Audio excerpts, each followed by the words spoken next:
what's going on, guys? I'm going to do a quick video for my gun dudes. Obviously the topic is going to be about magazines, and so if this is not your thing, go ahead and click off of it. I'll be continuing to do red pill content, but I'm going to do something gun centric today. So the point of this video is that magazines matter. Now, of course, I'm going to tell you, you probably want to go with the factory, especially when it comes to pistols. Factory magazines, stick with those, but there are a couple of options that would work well enough. So we're going to start with the AK-47, and then we're going to get into the AR-15, and we'll talk about just a couple of pistol mags that I have here. So when I bought my AK-47, it came with this, which is a Magpul magazine, 30 rounder, a standard capacity magazine, and it's made of polymer. Now, one of the issues that they had with these was that the piece right here, this lip here, not that durable, or not as durable as they would like, really, to be honest. So I guess they had problems with those shearing off, and of course you need that to lock it into your AK-47. So without that, it's useless. There's no point in the magazine. So what Magpul ended up doing is they remedied that. So I have that right here. This is a steel reinforced Magpul AK-47 magazine. As you can see, that's metal. There's metal on the inside. Steel reinforced. These are excellent. I highly recommend these if you have an AK-47. And you can tell the difference, aside from one being metal and one being, fully polymer, is they're color coded. So the dark orange color is the full polymer, whereas the light orange is the steel reinforced. So definitely, if you have an AK-47, recommend these.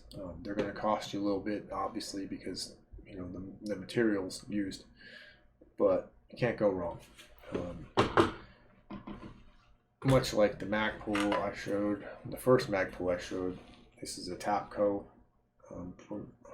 Probably has the same issues as the Magpul, but from my testing so far, it works.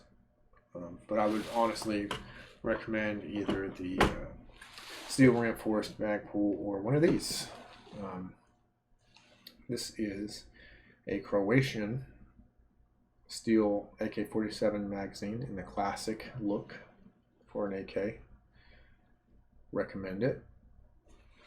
The only problem I have is just with my particular firearm. It doesn't like these. It's a Wasser 10, and because of the magazine well, they can be kind of picky, and they just particularly don't like those. I can get it to work, but not as easily as the Magpul. So that's the AK. We're going to look at ARs. So if you have an AR-15, you can't go wrong with these. This is a Lancer, I believe L5, and as you can see, it has steel reinforced feed lips, and you probably can't tell too well in this video, but this is OD green. So I color code my magazines. So these Lancers go to my primary GTW, which stands for Go to War, weapon. So I know when I see the OD green Lancers, which weapon they go to. Also recommended is just regular old Magpul, and these can come in many different colors. Generation 2, Generation 3 is usually what you'll encounter in the field, and I've never really had an issue with them. Whereas I have had issues with the aluminum mil-spec military magazines, believe it or not. Some people say those are infallible, but no. Out of all the magazine issues I've had for an AR, it's come from a mil-spec magazine, believe it or not. And so we move on to these. These are Elite Tactical Systems magazines. As you can see, there's something unique about them aside from them being clear. They lock together like so. So that gives you 60 rounds with added weight, of course, of having another magazine, but quick access to 60 rounds. The only thing about these is the reliability. So I'll have to test because they seem like the feed lips could be flimsy. So with further testing, it's just an interesting magazine to look at. But buy at your own discretion. All right, lastly, I have MFT. These are much like the Magpuls.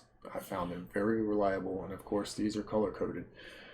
This is actually Coyote Tan, if you can't tell.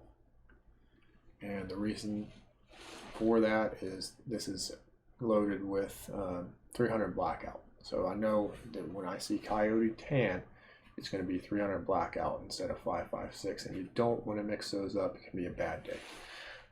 One more quick mention. It's not always a bad idea to get, like, say, a 20 rounder. Magpul 20 rounder, I use this 2.0 because sometimes the magazine can get in the way, and you know, I don't go with that whole gun control capacity limiting garbage.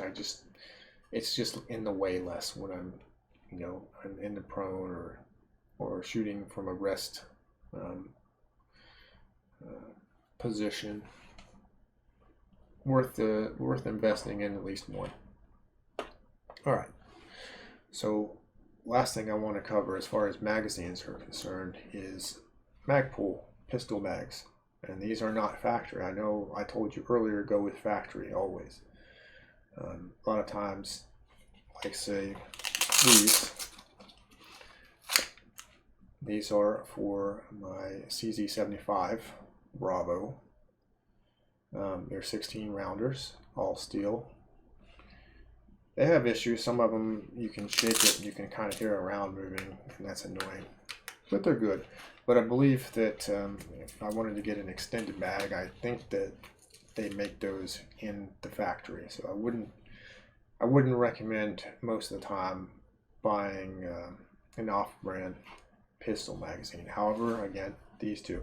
So this is a Magpul Glock mag. I've never had an issue with these. They work quite well. I don't even own a Glock anymore. The reason I own these is because I own a Keltec Sub 2000. Excellent weapon, and it takes Glock mags. And then of course your Pro Mag 33 round Glock stick. Never had an issue with them. Excellent. All right, so we've covered magazines. Remember, it's not just the magazine. Where you're going to keep it in. So that's why I have this plate carrier on, just kind of showing you my setup. Obviously it has the 3 AR magazine pouches, 3 pistol mags. I'm not trying to imitate the Hot Dude Army, although I may be a member of that. Yeah, so keep that in mind. You want a plate carrier, you want magazine pouches, obviously appropriate holster for your, you know, sidearm if you have one. Mine's on my battle belt. I don't really like the having the pistol on the vest thing. Although it might seem like it's more convenient, I'm just used to drawing from the hip when it comes to sidearms. So that's why I don't do that. So keep that in mind, guys. Let me know if you enjoyed this or if you have any questions, comments. By all means, my comment section is open. And I just wanted to drop this quick video, guys. I'll catch you all later. Peace.